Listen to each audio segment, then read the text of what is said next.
If you're considering building an indoor shooting range, here's some perspective that I think will be of great value to you. The question at hand, after a couple of conversations over the past few weeks that I'll tell you about as an example, is why has a shooting range not been built in your market already? If you have the idea, that tells me that there's a population and a demographic that you believe would support a shooting range. Now, how we determine how big to build that shooting range is covered in a separate video. But the idea of a range in your market, I'm going to say, has already been considered, if not a full attempt to build a shooting range has already been made, but it hasn't been built in the area where you're thinking about it, you're considering. So why is that? And how do you avoid the same failed outcome? That's what we'll talk about here over the course of the next few minutes. If you have interest in establishing a shooting range, I'll spend the next few minutes talking specifically about how to avoid the same failure. Now, here's some key elements that are the major contributors to ranges not getting built. You don't have knowledge of what the tasks are to get a range built. Now, this sounds very generic or high level, but stick with me here for a minute. You don't know what the tasks are. You don't know what needs to be done. You might have an idea. I need a budget. I need property. That's fine. But you don't know what all the incremental steps are in the process. And equally important, you do not know what the proper sequence of those tasks and steps are. And knowing what the tasks are and knowing the sequence is invaluable. So the problem with not knowing or having this experience is that you focus on the wrong issues.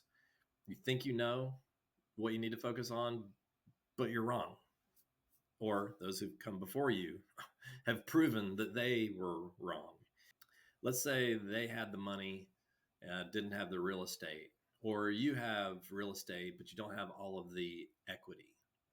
There could be a number of other variables. There are a number of other variables, such as zoning and design and underwriting for a loan, and the list goes on. But the real value and opportunity is to understand what those steps are, sequence them correctly, and move through them diligently. Commonly, what I see are folks focusing on shooting range equipment because they want to build a range, after all. I have a video that's entitled Wheels and Tires that will give you some very clear perspective on how I see shooting range equipment in this process. It is vitally important, but it is a colossal waste of time for most people. The value in shopping for range equipment, seeking a quote, making decisions about a bullet trap, looking at stall walls is much more valuable to the range equipment manufacturer than it is to you. Yeah, but Stuart, I need a price. Of course you do. Let me give you a price right here, right now. For a 25-yard shooting range, just plug in $90,000 per lane. If you go to one manufacturer, it might actually be closer to 100 or 110. If you opt for the other end of the spectrum, it might be closer to, 80,000. Just depends. And I'm talking about both range equipment, ballistic and HVAC. So per lane, 25 yards. So just plug that in as an assumption and then move on. You will be glad that you did, because the value of having those conversations now for you is only incremental. Meaning, let's say you get a full quote that quoted out your exact and precise range vision. You're using it within your budget, but it's not of great value because they're likely to have a price increase on that range equipment prior to you having the capability of legitimately going to contract and providing them with a deposit that actually locks your price in. So consider doing some shopping, having that fun, enjoying that time because it's fun and easy and it's cool to look at and explore and talk about and pumps you up. They're salesmen after all. But what's the real value in it? Shooting range equipment is where I spend maybe 5 to 10% of my time on a daily, weekly, monthly basis. So understanding the value and where it fits within this process is very important to you and your success and your ability to survive this process. So, what's my recommendation to you? It is to gain control. What does that mean? Well, gain control of this process, gain control of your vision, and gain control of the tasks and the sequence of those tasks. Your top priority should be knowing what your total project costs, including all of the related startup costs. This is a minimum, usually 40 line item budget. And I'm not talking about including chairs and tables. I'm talking about the major issues of real estate related, soft costs, hard costs, working capital. Those are the major costs included, major categories that make up a 40 to 60 row budget. So let me give a couple of real life examples. I'm going to refer to Don from Colorado. This is a real conversation. Don's not his real name. Earlier this week. And then Mick, not his real name, from Florida. Don is interested in going through the online range conference that results in a full business model mapped out from building square footage to revenue and operating expenses to cost of money and a pro forma. So that, in my mind, is how you gain control, is working through all of these issues around vision and mission statement and capability of your range for your market, and tying all that to a demographic report for your specific location that is the justification case and the market saturation test for the number of shooting ranges, the lanes that you're going to build. It's important that you have that baseline of knowledge so that as you move into the budget process, you're not in this circular conversation of what ifs and ideas and I should have thought of. Let's deal with that on the front end. So Don calls. We talk for a few minutes about the online range conference because he's seen some information about it, but he is stuck and focused on some conversations with the Colorado Department of Transportation about his particular property and whether or not they're going to require him to build expensive turn lanes, meaning he's out there off of his property on the DOT right of way, adding, compacting, paving additional lanes, turn lanes to get into his property. And the person that he spoke with at DOT said, yeah, it's going to potentially cost you millions of dollars. Well, I've built shopping centers that have grocery anchored tenants with shops and out parcels and have had to build turn lanes before, and they were not millions of dollars. So number one, who you're getting your information from might be in a position of authority, but do you know whether or not they are being speculative or just trying to kind of scare you away? Whatever their motivations are they playing with a full deck of cards? They have full knowledge of what you're doing. And if you don't have it, you don't have this baseline of knowledge on what the tasks are in the sequence, then you can't guide and control that process. So control is what we're talking about here for Don. So the conversation evolved, and I made some suggestions that Don not continue to do what he's been doing, which is waiting for them to look at his situation. He could do that. It's probably the cheapest, but it's not getting him any closer, any faster to getting his range built. So the suggestion I had was to go identify a traffic engineer who would evaluate his building square footage and the traffic impact it will have to his site, which means new trips in and out of his property by way of his driveway to the highway along his frontage. And that's an evaluation that DOT looks at and says, okay, through trip generation data and the existing traffic that's along our frontage, you're going to have a impact on local traffic that results in improvements, or maybe it doesn't trigger those improvements. And he's spending all this time focused on a conversation that he doesn't control and doesn't isn't able to move forward in a tangible and real way because he's just waiting on DOT.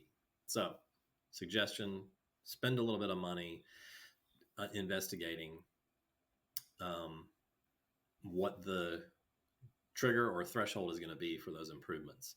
Now, that's an opportunity for him to check that issue off the list. My concern is when we talked about his budget and his building square footage, he had some ideas and some concepts that to me didn't seem fully fleshed out.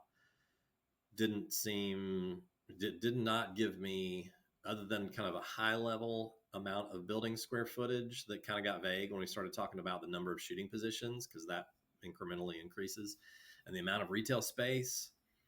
Not knowing those specifically and being able to rattle them off tells me that you also don't know what your total project cost is and your startup costs are going to be.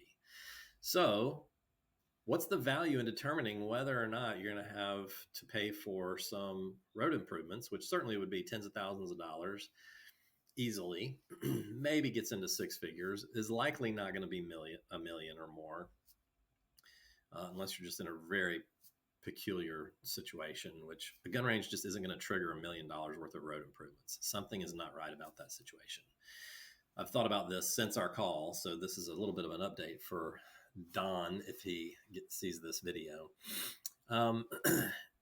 But the value in this is that you don't have the foundational elements of your business plan, your business model, your costs, your building square footage detailed use by use throughout your space. And so you can't, in a valid manner, legitimately go get statistical data on the number of trips that your use is going to generate because you don't have your total building square footage that is used as the multiplier for trip generation determined. You might be able to provide it, but if that's not backed up by demographics and your market, then you're kind of guessing.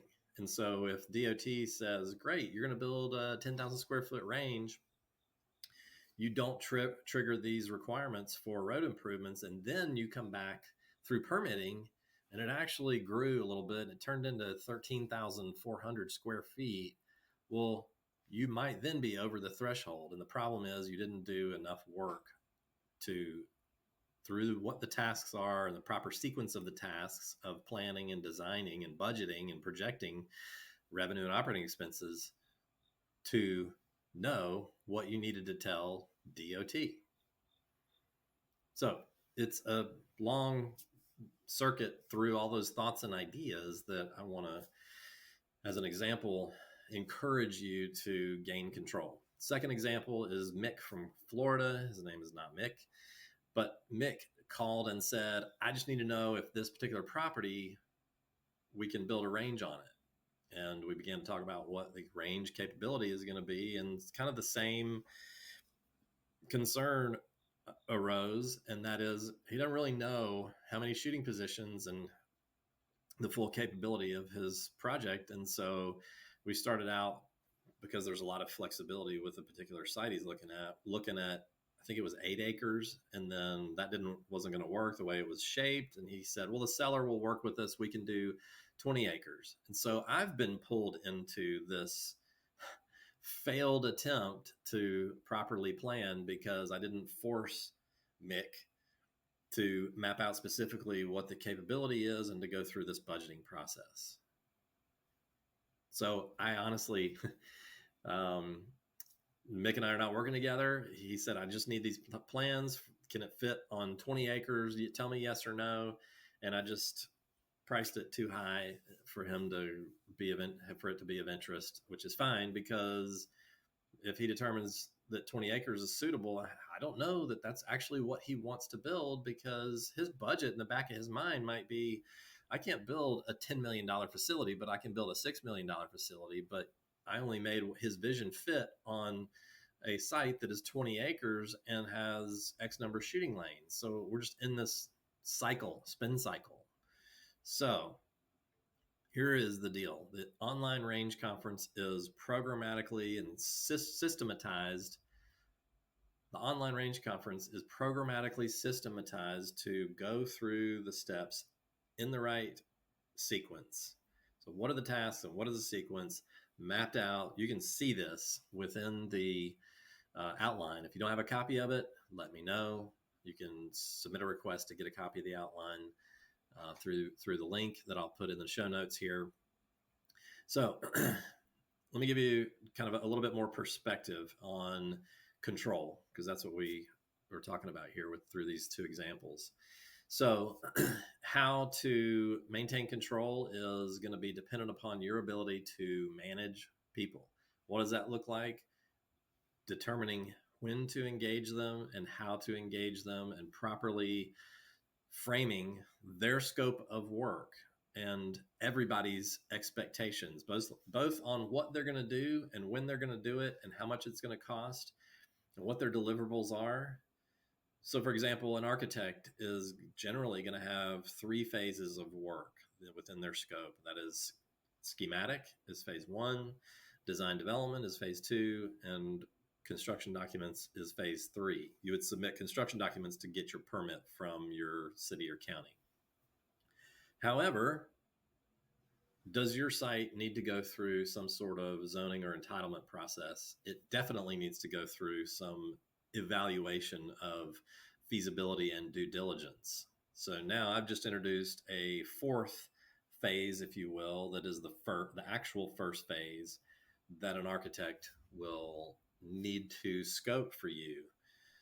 Some architects are going to say, hey, here is the entire process, and here's what it takes for your building square footage in this given municipality. That's what our fee is. And I'm going to encourage you to gain control and manage this particular, or just the architectural component, by saying, that sounds fine. I understand you work that way and you want this fee for the entire scope, but I'm going to move into this process of tasks and issues and due diligence that I have to check off the list in a very specific sequence, so that I'm not spending money in ways that don't matter or don't apply to today's scenario. I'm trying to get closer to, let's say, funding or raising my equity. Well, to do that, you got to verify certain things. And the final color or architectural design of your building, I would just keep kind of vague at this point. You don't need to nail that information down, but you do need to go through